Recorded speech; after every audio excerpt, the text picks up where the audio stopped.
যুক্তরাষ্ট্রে জন্ম নিলে দেশটির নাগরিকত্ব পাওয়ার যে প্রক্রিয়া আছে তা বন্ধ করবেন বলে জানিয়েছেন নবনির্বাচিত প্রেসিডেন্ট ডোনাল্ড ট্রাম্প। তবে শিশু অবস্থায় যুক্তরাষ্ট্রে যাওয়া কাগজপত্রহীন কিছু অভিবাসীকে সহায়তা করতে ডেমোক্র্যাটদের সঙ্গে কাজ করার ইচ্ছা প্রকাশ করেছেন তিনি। গণমাধ্যম এনবিসির মিট দ্য প্রেস অনুষ্ঠানে দেওয়া সাক্ষাৎকারে ট্রাম্প একথা বলেন। এছাড়া এই সাক্ষাৎকারে ট্রাম্প আগামী 20 জানুয়ারিতে যুক্তরাষ্ট্রের নতুন প্রেসিডেন্ট হিসেবে দায়িত্ব নেওয়ার পর অভিবাসন, জ্বালানি এবং অর্থনীতি সহ বিভিন্ন ক্ষেত্রে বেশ কয়েকটি নির্বাহী আদেশ জারি করবেন বলে জানিয়েছেন।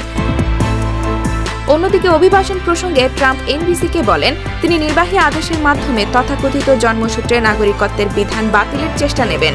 এই প্রক্রিয়ায় যুক্তরাষ্ট্রে জন্ম নেওয়া যে কেউ তার বাবা মায়ের জন্ম অন্য দেশে হওয়ার পরও মার্কিন পাসপোর্ট অর্থাৎ নাগরিকত্ব পেয়ে থাকে।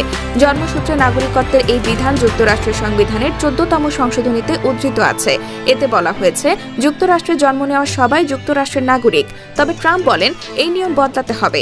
নির্বাচনে কাগজপত্রহীন অভিবাসীদের দেশ থেকে বের করে দেওয়ার প্রতিশ্রুতিও আবার ব্যক্ত করেন ট্রাম্প। তিনি বলেন, এই অভিবাসীদেরকে তাদের পরিবারের সদস্যদের সহ ফেরত পাঠানো হবে। আমি চাই না পরিবার ভেঙে যাক, সুতরাং পরিবার ভাঙতে না চাইলে একমাত্র পথ হচ্ছে তাদেরকে একসঙ্গে রাখা এবং সবাইকে একযোগে নিজ দেশে ফেরত পাঠানো।